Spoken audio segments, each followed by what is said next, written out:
Okay, તો ચાલો હવે આપણે પાછા જે છે એ વાત કરવાની છે નોર્માલિટી વિશે અને એને કહેશું સપ્રમાણતા.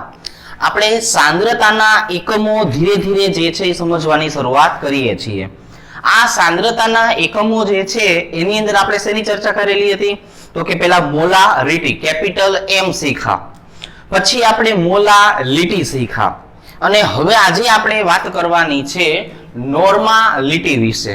પછી આપણે આમનો એકબીજા સાથેનો સંબંધ જે છે એ એકબીજા સાથેનો સંબંધ પણ શીખશું. પણ હાલ આપણે જે છે શું કરવું છે? હાલ આપણે નોર્માલિટી સપ્રમાણતા જે છે સપ્રમાણતા કોને કહેવાય એના વિશેની ચર્ચા કરીએ. સમજો તો જે નોર્માલિટી અથવા સપ્રમાણતા જે છે એને જો આપણે દર્શાવવું હોય તો એને આપણે હવે કેપિટલ N જે છે એ કેપિટલ N વડે દર્શાવશું. આની જો વ્યાખ્યા આપવી હોય તો આપણે આવી રીતે આપશું કે ભાઈ આપણી પાસે જે 1 લિટર દ્રાવણ છે તો આપણે શું કહેશું? 1 લિટર દ્રાવણમાં ઓગાળેલું તેનું તુલ્ય દળ જેટલું વજન. આપણે મોલારિટી હોત ને મોલારિટી તો અહીંયા આપણે જે છે એ તુલ્ય દળની બદલે જે છે એ શું લખીએ? આણ્વીય દળ શબ્દ વાપરે. શું શબ્દ વાપરે? આણ્વીય દળ. અહીંયા માત્ર શું આવે છે? તુલ્ય દળ આવે છે. એનો મતલબ જે છે આપણે આવી રીતે દર્શાવશું કે ભાઈ નોર્માલિટી જે છે એના બરાબર આપણે શું લખી શકાય? તો કે તુલ્ય દળ અથવા આપણે એને તુલ્ય ભાર પણ કહી શકાશે, બંને કહી શકાય. તો તુલ્ય ભાર જેટલું વજન અને છેદમાં જે છે એ છેદમાં લખશું દ્રાવણનું કદ. અને દ્રાવણનું કદ કેટલું લેવાનું છે? 1 લિટર. કેટલું લેવાનું છે? 1 લિટર. તો હવે આપણે જે છે 1 લિટર દ્રાવણમાં ઓગાળેલું એનું તુલ્ય દળ જેટલું વજન અથવા નોર્માલિટી બરાબર તુલ્ય ભાર જેટલું વજન જો 1 લિટરમાં ઓગાળવામાં આવે અને પછી જે દ્રાવણ બને છે એ દ્રાવણને કહેવામાં આવે છે એક નોર્મલ દ્રાવણ. એને શું કહેવામાં આવે છે? એક નોર્મલ દ્રાવણ તરીકે ઓળખાવી શકાય. તો એકદમ ક્લિયર વસ્તુ છે, તમે જોઈ શકો છો કે આપણી પાસે જે છે શું આવેલું છે? તુલ્ય ભાર જેટલું વજન અને એને આપણે 1 લિટરમાં ઓગાળવાનું છે. તો આપણે પરમાણુ ક્રમાંક ઉપરથી પરમાણુ ભાર ગોતતા શીખા, પરમાણુ ભાર ઉપરથી આણ્વીય દળ અથવા અણુભાર ગોતતા શીખા, પણ આપણે તુલ્ય ભાર તુલ્ય દળ ગોતતા શીખા નથી. તો આજે આપણે પહેલું કાર્ય જે છે એ નક્કી કરવું છે, તુલ્ય ભાર નક્કી કરશું. શું નક્કી કરવો છે? તો કે એનો આપણે જે લખ્યું ને તુલ્ય ભાર નક્કી કરવાની રીત. પહેલા આપણે જે છે શું શીખવું છે? ના તુલ્ય ભાર નક્કી કરવાની રીત શીખીએ. એનો મતલબ આવો થયો કે ભાઈ તુલ્ય ભાર હકીકતમાં તમને શેના ઉપરથી મળે છે? તો કે હકીકતમાં અણુભાર જે છે એ અણુભારના છેદમાં સંયોજકતા જે છે એ સંયોજકતા કરવાથી મળી શકે છે. તો અહીંયા જે આપણે શબ્દ વાપરેલો છે ને સંયોજકતા, તો આ સંયોજકતા બરાબર જે છે એ શું કહેવાનું છે? તો કે સંયોજકતા બરાબર કહેવાનું છે એસિડ માંથી મુક્ત થતા H+ ની સંખ્યા. બેઝ આપણી પાસે આવેલો હોય ને તો બેઝ માંથી મુક્ત થતા OH- જે છે OH- ની સંખ્યા અને તટસ્થ ઘટકમાંથી અથવા તટસ્થ ઘટકમાં ફેરફાર થતા ઇલેક્ટ્રોનની સંખ્યા. જો આ ત્રણ વસ્તુને આધારે જે છે એ આપણને સંયોજકતા જે છે એ સંયોજકતા મળી શકે. હવે સમજો કે આપણી પાસે સંયોજકતા જે આવેલી છે એ સંયોજકતાની જો આપણે વાત કરીએ તો એ એસિડ ઉપરથી પણ મળી શકે છે H+ ની સંખ્યાને આધારે, બેઝ ઉપરથી મળી શકે છે OH- ની સંખ્યાને આધારે અને તટસ્થ ઉપરથી પણ મળી શકે છે ઇલેક્ટ્રોનની સંખ્યાને આધારે. હવે એસિડ માટે જે મળે છે એને એની બેઝિકતા બોલવામાં આવે છે. બેઝ માટે જે બોલવામાં આવે છે એને એની એસિડિકતા બોલવામાં આવે છે. ઊંધું હોય, જો એસિડ હોય તો એની બેઝિકતા કહેવાય અને બેઝ હોય તો એની એસિડિકતા બોલાય. એનો મતલબ આવો થાય કે એસિડ જે છે એ કેટલા બેઝનું તટસ્થીકરણ કરી શકે છે એ એની બેઝિકતા, અને બેઝ કેટલા એસિડનું તટસ્થીકરણ કરી શકે છે એ એની એસિડિકતા. બરાબર છે, આવી રીતના આપણે સમજશું. પણ આના વિશે આપણે જે છે એ ડીપમાં ચર્ચા કરશું. પણ હાલ પૂરતી આપણે જે છે શું કરવું છે કે એસિડ અને બેઝમાંથી છૂટા પડતા H અને OH ની સંખ્યા કઈ રીતે હોઈ શકે એ જરાક આપણે સમજવાનું થશે. હવે આપણે અહીંયા જે છે એ વાત કરવી છે એસિડ, બેઝ અને તટસ્થ ઘટક માટે. ફોર એક્ઝામ્પલ જો આપણે જોવા જઈએ તો આપણી પાસે H2SO4 છે. તો આ H2SO4 જે છે એને આપણે પાણીમાં ઉમેરશું તો પાણીમાં ઉમેરવાથી એમાંથી કેટલા H જે છે એ છૂટા પડી શકવાના છે એ આપણે નક્કી કરવાનું છે. તો H2SO4 જે છે એનું બંધારણ આ પ્રકારે હશે 2H plus SO4 minus 2. મતલબ કે એમાંથી છૂટા પડતા જે H plus જે છે એની સંખ્યા કેટલી છે 2 છે. આનો મતલબ જે છે એ શું થયો તો કે આની સંયોજકતા જે છે એ કેટલી કહેવાય 2 કહેવાય. હજુ બીજી રીતે હવે આપણે એસિડિકતા જે છે અને બેઝિકતા નક્કી કરવી હોય તો એના માટે માનાંક ઘટકો લેશું કે ભાઈ માનાંક ઘટકો એસિડ માટે HCl છે અને બેઝ માટે NaOH છે. બરોબર છે. તો હવે આપણે શું કરવું છે પેલું તો કે પેલું એસિડની બેઝિકતા નક્કી કરવાની થશે. શું નક્કી કરવાનું થશે? એસિડની બેઝિકતા નક્કી કરશું. અને એસિડની બેઝિકતા નક્કી કરવા માટે અહીંયા મારે માનાંક તરીકે કોને લેવો પડશે તો કે બેઝ માંથી NaOH ને માનાંક તરીકે લેશું.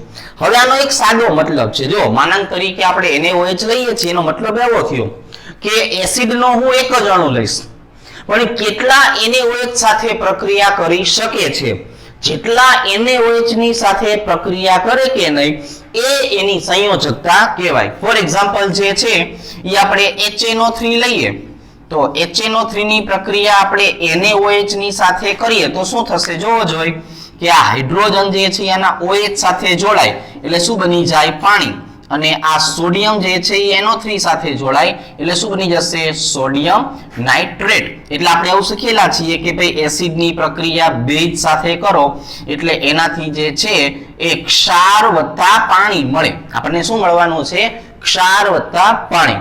તો હવે આપણે જોવો જોઈએ કે HNO3 કેટલા NaOH સાથે પ્રક્રિયા કરી? 1.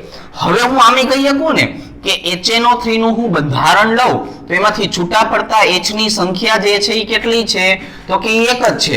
માટે HNO3 એક NaOH નું તટસ્થીકરણ કરી શકે. તો HNO3 જે છે એની સંયોજકતા જે છે એ સંયોજકતા કેટલી કહેવાય તો કે આમની સંયોજકતા 1 કહેવાય. તો બધી રીતે આપણી પાસે જવાબ આવો જ આવશે. જો સાદી રીતે જોવા જઈએ તો બંધારણમાંથી છૂટા પડતા H ની સંખ્યા એ જ એની સંયોજકતા. બહુ જ વ્યવસ્થિત સમજવા જઈએ તો કેટલા NaOH નું તટસ્થીકરણ કરે છે તો NaOH નું તટસ્થીકરણ એટલું જ થશે જેટલા હાઇડ્રોજન હશે. ફોર એક્ઝામ્પલ HNO3 માં એક હાઇડ્રોજન હતો, એક NaOH નું તટસ્થીકરણ કર્યું. H2SO4 જે છે એની પાસે 2 હાઇડ્રોજન છે એટલે એ 2 NaOH જે છે એનું જે છે શું કરશે તટસ્થીકરણ કરશે અને હવે આપણને અહીંયા જે છે શું મળશે Na2SO4. તો જોવો જોઈએ H2SO4 નો અણુ કેટલો હતો 1 પણ એને કેટલા NaOH નું તટસ્થીકરણ કર્યું 2. એટલા માટે થઈને હવે આની સંયોજકતા અથવા તો આની બેઝિકતા તમે નક્કી કરશો તો આપણને 2 જોવા મળવાની છે. તો અહીંયા મેં ડાયરેક્ટ તમને સમજાવ્યું કે H2SO4 માંથી કેટલા H છૂટા પડશે 2. તો સંયોજકતા 2. અહીંયા આપણે એની બેઝિકતા નક્કી કરીને મેં તમને સમજાવ્યું કે એ કેટલા NaOH સાથે પ્રક્રિયા કરે છે તો પણ 2. એટલે બંનેનો મતલબ શું થયો સરખો. તો આ જે છે એ પ્રમાણિત રીત થઈ સમજવા માટેની કે ભાઈ એસિડની બેઝિકતા કેટલી હોય. અને હવે આપણે શોર્ટ મેથડનો ઉપયોગ કરશું કે દરેક બંધારણમાંથી છૂટા પડતા હાઇડ્રોજન H+ ની સંખ્યા એની જ આપણે એની સંયોજકતા કહેશું. તો પેલો જે ભાગ છે બોર્ડ ઉપર મેં તમને જે સમજાવ્યો છે એ શું છે તો કે ભાઈ એ આપણે એસિડ માટે જે છે એ બેઝિકતા નક્કી કરવાની રીત થઈ. શું કામ તમારે બેઝિકતા નક્કી કરવી પડી તો કે એના ઉપરથી મને સંયોજકતા મળે છે. હવે સંયોજકતા મળે તો શું તમને મળે તો સંયોજકતા અને અણુભારનો ઉપયોગ કરું તો મને તુલ્યભાર મળે. તુલ્યભાર મળે તો શું મળશે તુલ્યભાર મળશે તો જ મને નોર્માલિટી મળવાની છે. તો અંતે દરેક વસ્તુ એકબીજા સાથે સંકળાયેલી છે કે નોર્માલિટી નક્કી કરવી છે તો તુલ્યભારની જરૂર પડશે. તુલ્યભાર જોતો છે તો અણુભાર અને સંયોજકતા જરૂર પડશે. સંયોજકતા નક્કી કરવી છે તો આપણે એસિડિકતા બેઝિકતાની જરૂર પડવાની છે. તો અહીંયા આપણે એસિડની બેઝિકતા નક્કી કરી. હવે હું તમને બેઝમાંથી એસિડિકતા ગોતતા શીખડાવું છું. બરોબર, ચાલો થોડાક આગળ વધીએ એટલે આપણે આ દરેક વસ્તુ જે છે એના વિશેની માહિતી જે છે એ માહિતી પ્રાપ્ત થયા કરવાની છે. તો અત્યારે આપણે હાલ પૂરતું આને થોડુંક આગળ વધારીએ છીએ અને બેઝની એસિડિકતા જે છે એ બેઝની એસિડિકતા ગોતતા શીખીએ. ધીરે ધીરે સમજશું એટલે તમને આઈડિયા આવતો જવાનો છે. જો આવી રીતે હવે આપણે શું નક્કી કરવું છે બેઝની એસિડિકતા અને ત્યાં મારે માનાંક તરીકે જે છે એ કોને લેવાનો છે તો કે ભાઈ માનાંક તરીકે લેવાનું છે HCl. ફરજિયાત જે છે એ HCl થી આપણે સમજશું. ફોર એક્ઝામ્પલ આપણી પાસે KOH છે એની પ્રક્રિયા મારે HCl સાથે કરવી છે તો KOH પોતે કોણ છે બેઝ છે, HCl કોણ છે એસિડ છે. આમાં કેટલા OH આવેલા છે 1 તો કેટલા હાઇડ્રોજન સાથે જોડાશે 1 અને અહીંયા આપણને ક્ષાર તરીકે શું મળશે KCl. તો એસિડની પ્રક્રિયા બેઝ સાથે કરીએ એટલે આપણને ક્ષાર અને પાણી મળે છે એવું આપણે નાના હતા ત્યારથી શીખતા આવ્યા છીએ. અહીંયા જોઈ લીધું કે હવે આની પાસે એક જ OH છે એટલે એક જ HCl નું તટસ્થીકરણ કર્યું તો એનો મતલબ જે છે એ શું થઈ ગયો કે આની એસિડિકતાની જો તમે વાત કરો તો પણ બરોબર છે. આની સંયોજકતા જે છે એ સંયોજકતાની વાત કરો તો પણ એનો જવાબ કેટલો આવશે એક જ આવવાનો છે. હવે આપણે એક બીજું ઉદાહરણ લઈએ બેરિયમ હાઇડ્રોક્સાઇડ લઈએ. કોને લઈએ બેરિયમ હાઇડ્રોક્સાઇડ. આની મારે પ્રક્રિયા HCl સાથે કરવાની થાય તો મારે કેટલા HCl અણુ જોશે 2. તો આ 2 હાઇડ્રોજન જે છે એ 2 OH સાથે જોડાય અથવા તો 2 OH જે છે હાઇડ્રોજન સાથે જોડાય તો અહીંયા 2 અણુ પાણી વત્તા BaCl2 બેરિયમ ક્લોરાઇડ જે છે એ મળે છે. પણ તમે જોવો જોઈએ બેઝનો અણુ કેટલો હતો 1, એસિડ કેટલા વપરાણા 2. એટલા માટે આની તમે એસિડિકતા ગોતવા જાઓ તો એસિડિકતા અથવા આની સંયોજકતા તો આની સંયોજકતા મને કેટલી મળવાની છે 2 મળવાની છે. અથવા સાદી ભાષામાં આમાંથી છૂટા પડતા OH ની સંખ્યા કેટલી છે 2 તો પણ આની સંયોજકતા કેટલી થઈ જવાની છે તો પણ આની સંયોજકતા 2 થવાની છે. તો એસિડની બેઝિકતા અને બેઝની એસિડિકતા નક્કી કરતા આવડી ગયું. હવે આપણે શોર્ટ મેથડનો ઉપયોગ કરશું. શોર્ટ મેથડ શું એસિડ તો H+ ની સંખ્યા બેઝ OH- ની સંખ્યા.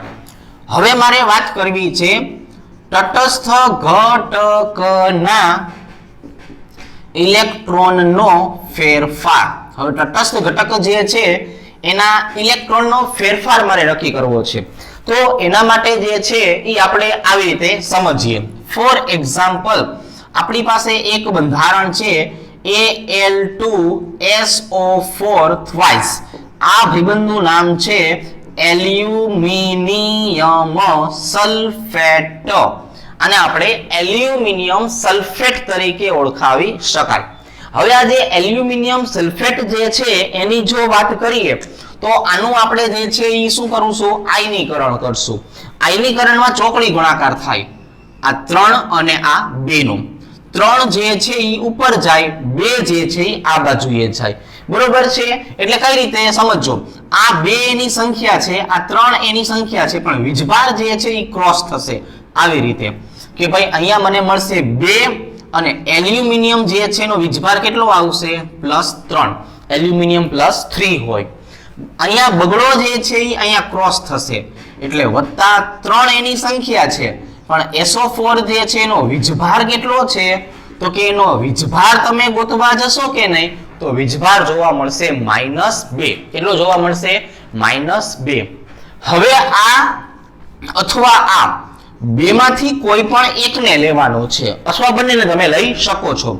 તો અહીંયા તમે જોશો તો આપણને શું જોવા મળશે? 2 ગુણ્યા આ 3 ઇલેક્ટ્રોન જે છે, +3 નો મતલબ શું થયો તો કે +3 નો મતલબ થાય 3 ઇલેક્ટ્રોન ગુમાવ્યા.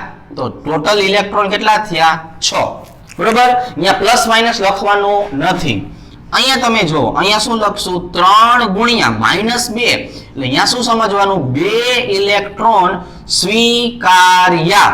તો 3 ગુણ્યા 2 એટલે પણ શું થશે? 6 ઇલેક્ટ્રોન. પણ આ અથવામાં છે, કાં તો આને ધ્યાનમાં રાખો અથવા આને ધ્યાનમાં રાખો. તો એનો મતલબ એવો થયો કે એલ્યુમિનિયમ સલ્ફેટ જે છે એમાં ઇલેક્ટ્રોનનો ફેરફાર જે છે કેટલો થાય? 6. તો એનો મતલબ કે આમની સંયોજકતા જે છે એ સંયોજકતા કેટલી થઈ જવાની છે?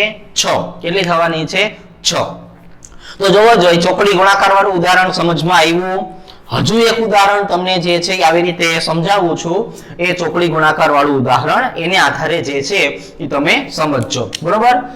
જો હવે આપણે જે છે શું લખવું છે તો કે Mg3PO4 ટ્વાઇસ આવું ઉદાહરણ લેવું છે. બરોબર છે?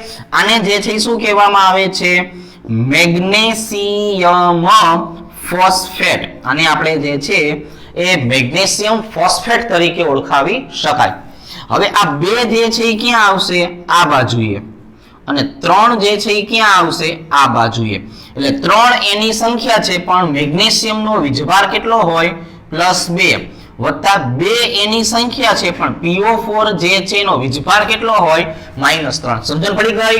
આ સંખ્યા છે પણ ક્રોસમાં જાય તો વીજભાર.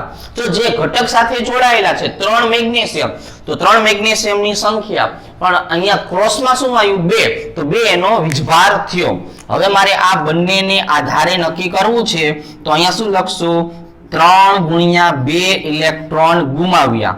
એનો મતલબ ફેરફાર કેટલો થયો? 6 ઇલેક્ટ્રોનનો કહેવાય. ફેરફાર 6 ઇલેક્ટ્રોનનો. અહીંયા હું શું લખીશ? 2 ગુણ્યા 3 ઇલેક્ટ્રોન સ્વીકાર્યા. પણ ફેરફાર કેટલાનો થયો? 6 ઇલેક્ટ્રોનનો. તો એનો મતલબ એવો થયો કે મેગ્નેશિયમ ફોસ્ફેટ જે છે એની પણ સંયોજકતા ગોતવા જઈએ તો સંયોજકતા કેટલી મળે છે? 6 મળે છે. કેટલી મળે છે? 6 મળે છે. તો આ જે બીજો પાર્ટ હતો, બીજું બોર્ડ આપણે જે ભર્યું છે એ બીજા બોર્ડની અંદર તમે જોવા જાઓ, મેં તમને શેની માહિતી આપેલી છે તો કે બીજા બોર્ડની અંદર જે છે એ આપણે માહિતી લીધેલી છે નોર્માલિટી, સપ્રમાણતા.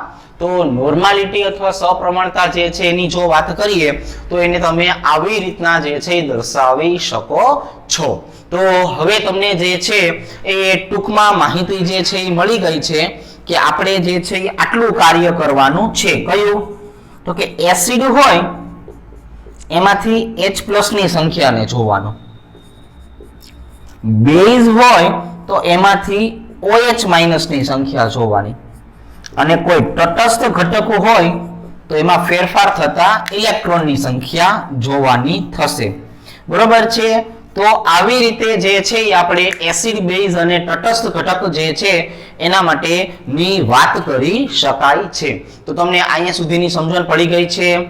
હવે હું તમને જે છે એ એસિડ, બેઝ અને તટસ્થ ઘટક જે છે એમના તુલ્ય ભાર જે છે તુલ્ય ભાર ગોતતા શીખવાડું છું. બરોબર છે? આપણે જેનો ઉપયોગ કરવાનો થશે એટલા ઘટકો જે છે એના માટેનો તુલ્ય ભાર જે છે એ નક્કી કરતા શીખતા જઈએ. બરોબર છે? ચાલો તો હવે આપણે જે છે એ પહેલું કામ જે છે એ શું કરવાનું છે તો કે ભાઈ તુલ્ય ભાર ગોતવા માટેનું કોષ્ટક બનાવવાનું છે. શું બનાવવાનું છે? તુલ્ય ભાર ગોતવા માટેનું કોષ્ટક જે છે એ કોષ્ટક બનાવવાનું થશે. તો એના માટે આપણે પહેલા લખી નાખીએ છીએ એસિડ ઘટકોના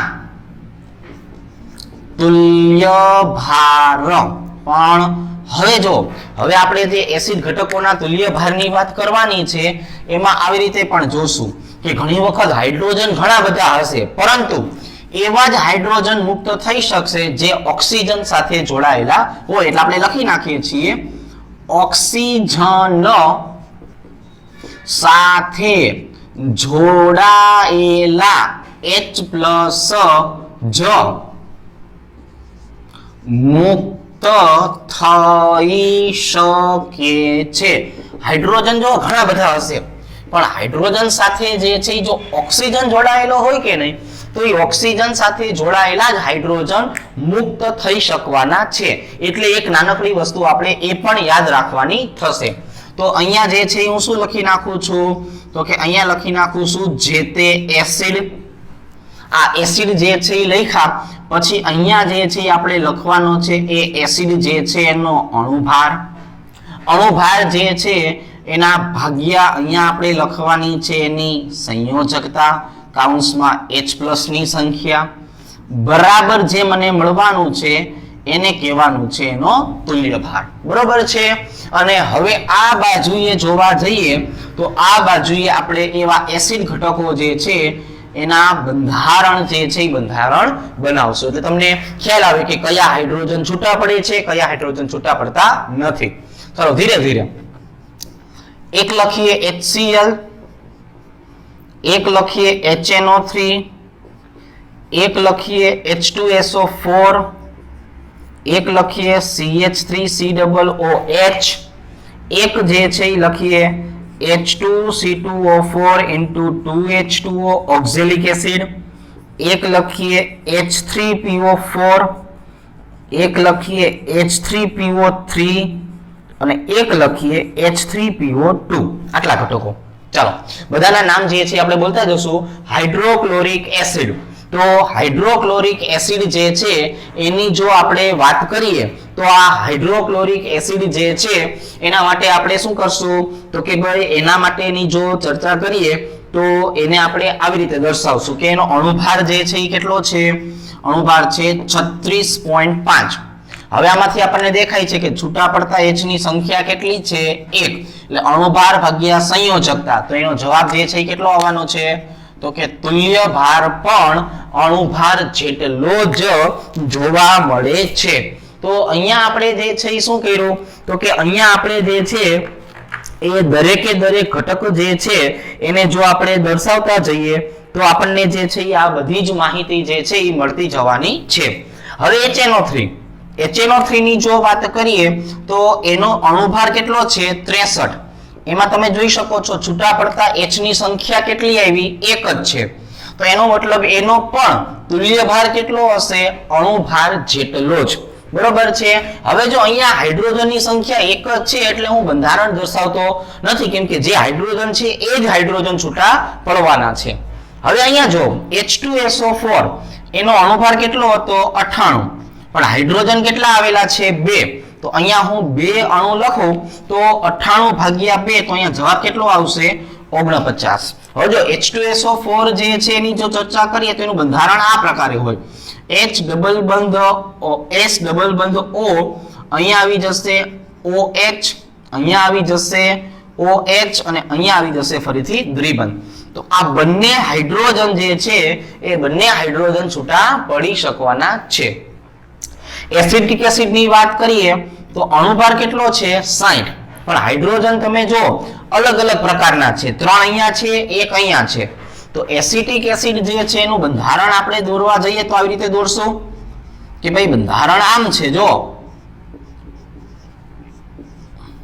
પણ આપણે શું લખ્યું છે ઓક્સિજન સાથે જોડાયેલા H+ જ મુક્ત થઈ શકે છે તો એનો મતલબ આ બંધારણમાંથી છૂટા પડતા H ની સંખ્યા માત્ર કેટલી થઈ 1 એટલે અહીંયા મને કેટલું મળે છે 1 તો હવે મારો તુલ્ય ભાર જે છે કેટલો થયો અણુભાર જેટલો જ હવે H2C2O4 into 2H2O આપણે શીખવાડી દીધું કે 2H2O તો સ્ફટિક જળ કહેવાય એ માત્ર સાથે જોડાયેલું હોય પણ એનું બંધારણ જોવા જઈએ તો જો આવી રીતે છે C ડબલ બંધ O ડબલ બંધ O અહીંયા આવશે OH અહીંયા આવશે OH into 2H2O તો આપણે છૂટા પડતા H કયા લેવાના છે? આવડા કે જે ઓક્સિજન સાથે જોડાયેલા છે.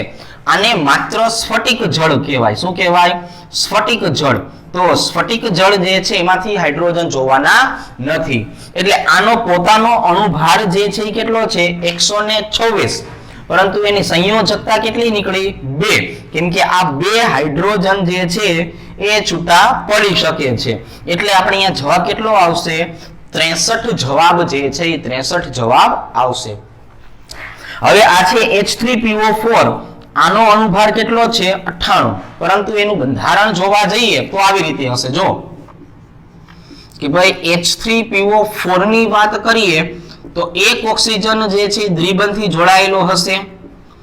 બાકીના જે 3 હાઇડ્રોજન જે છે એ ઓક્સિજન સાથે જોડાયેલા છે. જો આ 1, આ 2 અને આ 3. બરોબર છે. તો એનો મતલબ એવો થયો કે આની સંયોજકતા કેટલી થઈ? 3 થઈ. કેટલી થઈ? 3.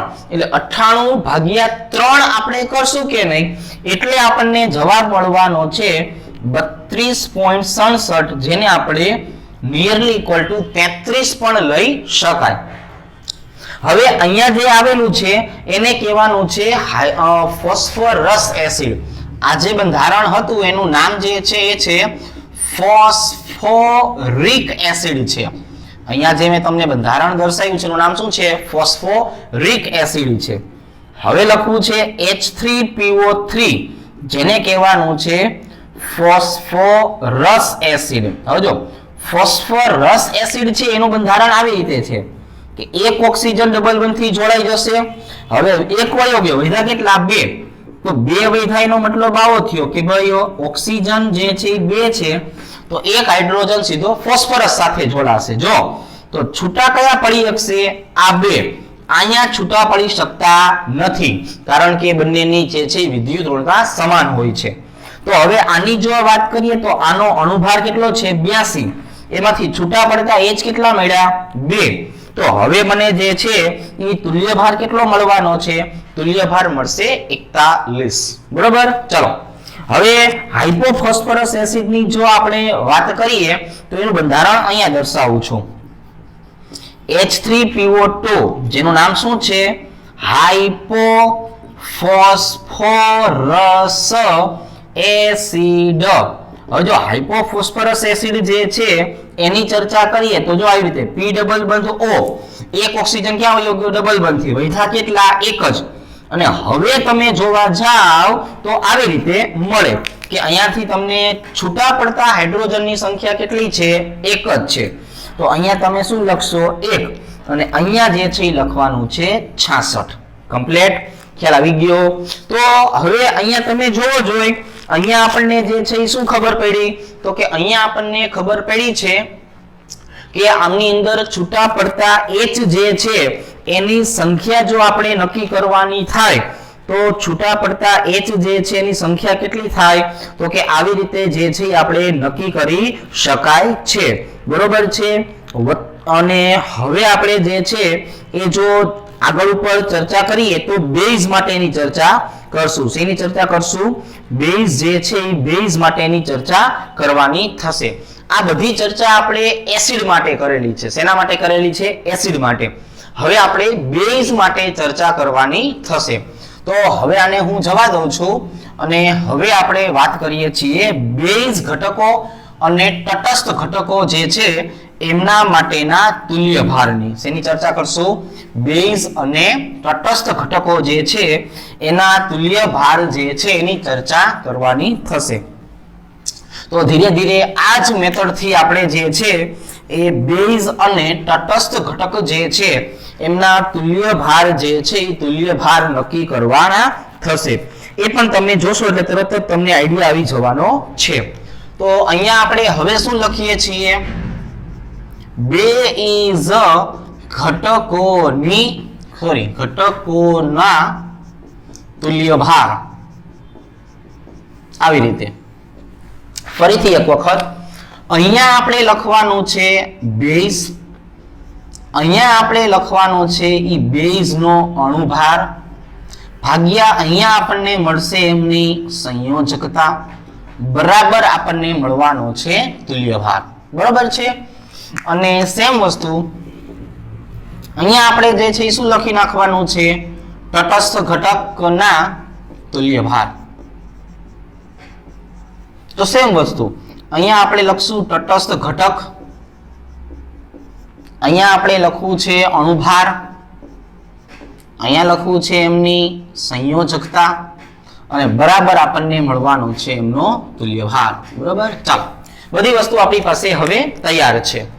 બેઝ માટે આપણે પહેલા ઘટક જે છે લેવો છે NaOH, બીજો ઘટક લેવો છે KOH, ત્રીજો ઘટક લેવાનો છે MgOH ટ્વાઇસ અને એક લેવો છે AlOH ટ્વાઇસ, બરાબર છે। Sodium hydroxide, potassium hydroxide, magnesium hydroxide, aluminium hydroxide.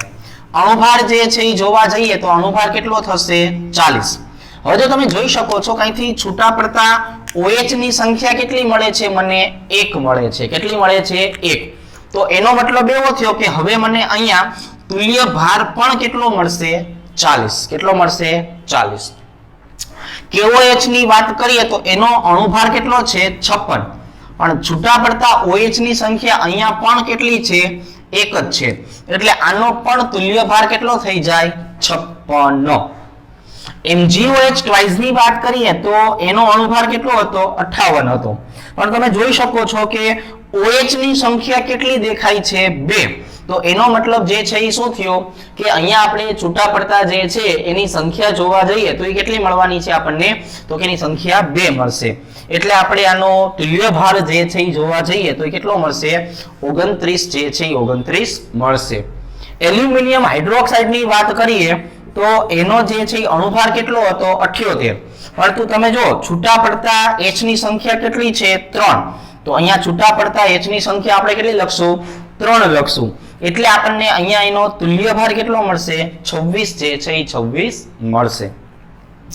હવે આપણે એક ઘટક જે છે આ લઈએ Al2SO4 ટ્વાઇસ, એલ્યુમિનિયમ સલ્ફેટ આપણે લીધું હતું, એનો અણુભાર જે છે એ અણુભાર જો આપણે ગોતવો હોય તો આવી રીતે 2 એલ્યુમિનિયમ વત્તા આ 3, એક મિનિટ તમને સાદું સૂત્ર છે પેલા બનાવી દઉં કે આનું સાદું સૂત્ર આવું થાય Al2 સલ્ફર ની સંખ્યા 3, ઓક્સિજન ની સંખ્યા 12, જો આવી રીતે Al2S3O12, બરોબર છે આવી રીતે।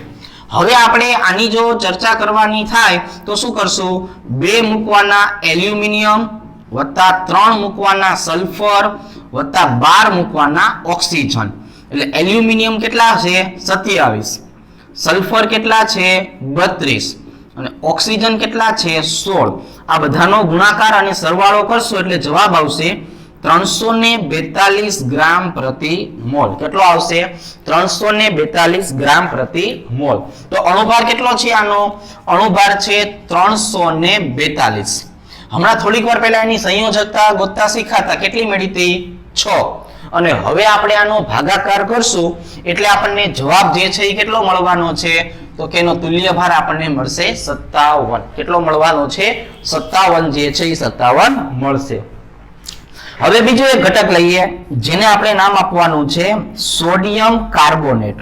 શું નામ આપવાનું છે સોડિયમ કાર્બોનેટ। તો એનું બંધારણ હકીકતમાં આવી રીતે હોય કે ભાઈ સોડિયમ કાર્બોનેટ જે છે એને દર્શાવવો હોય તો આવી રીતે કે ચોકડી ગુણાકાર આપણે કરશું એટલે શું મળશે 2 સોડિયમ +1 વત્તા અહીંયા ચોકડી ગુણાકાર થઈને આવી રીતે આવશે 1 કાર્બોનેટ -2। હવે આ બેમાંથી કોઈ પણ એકને આધારે જોવા જાવ તો શું જોવા મળશે 2 ગુણ્યા 1 ઇલેક્ટ્રોન ગુમાવ્યા, એના કારણે જવાબ કેટલો થશે 2 ઇલેક્ટ્રોન। અહીંયા આવશે 1 ગુણ્યા 2 ઇલેક્ટ્રોન સ્વીકાર્યા, તો એનો પણ જવાબ કેટલો આવશે 2। તો આનો અણુભાર જે છે એ 106 છે, આની સંયોજકતા કેટલી મળી કહેવાય 2, એટલે આનો તુલ્ય ભાર જે છે કેટલો મળશે 53 જે છે 53 મળે છે। કેટલો મળે છે 53 જે છે 53 મળે છે। તો તમે જો આજે આપણે જે છે એ જે કંઈ પણ વસ્તુની ચર્ચા કરેલી છે એ ચર્ચા કોની હતી, તો કે જે કંઈ પણ વસ્તુની આપણે ચર્ચા કરી એ આપણે આવી રીતે કરી કે બેઝ ઘટકો, તટસ્થ ઘટકો, એસિડ ઘટકો આ બધાના જે છે તુલ્ય ભાર જે છે એ તુલ્ય ભાર આપણે મેળવા. તો આપણે જે નોર્માલિટીની વાત કરવાની હતી એ નોર્માલિટી શેના આધારે મળી શકતી હતી? તો કે ભાઈ 1 લિટરમાં તમે કેટલું તુલ્ય ભાર જેટલું વજન ઓગાળો છો એના ઉપરથી. તો મતલબ એવો થયો કે આજના દિવસની અંદર જોવા જઈએ તો આપણે નોર્માલિટી અને તુલ્ય ભાર કઈ રીતે નક્કી કરવા એની જે છે એની ચર્ચા કરેલી છે. તો નોર્માલિટી અને તુલ્ય ભાર વિશેની ચર્ચા જે છે એ આપણે કરેલી છે. આમાં તમે દરેક જે છે એના તુલ્ય ભાર જે છે એ વ્યવસ્થિત રીતે ગોતવાના પ્રયત્ન કરજો. એકદમ સરસ મજાનું કોષ્ટક બનાવશું આપણે. કઈ રીતે તુલ્ય ભાર નક્કી કરતા હતા? એસિડિકતાને આધારે, બેઝિકતાને આધારે, ઇલેક્ટ્રોનના ફેરફારને આધારે આ બધી વસ્તુને વ્યવસ્થિત સમજવાના પ્રયત્ન જે છે એ કરવાના થશે. તો આજના દિવસ માટે આપણે અહીંયા સુધીનું રાખીએ છીએ. Okay, thank you.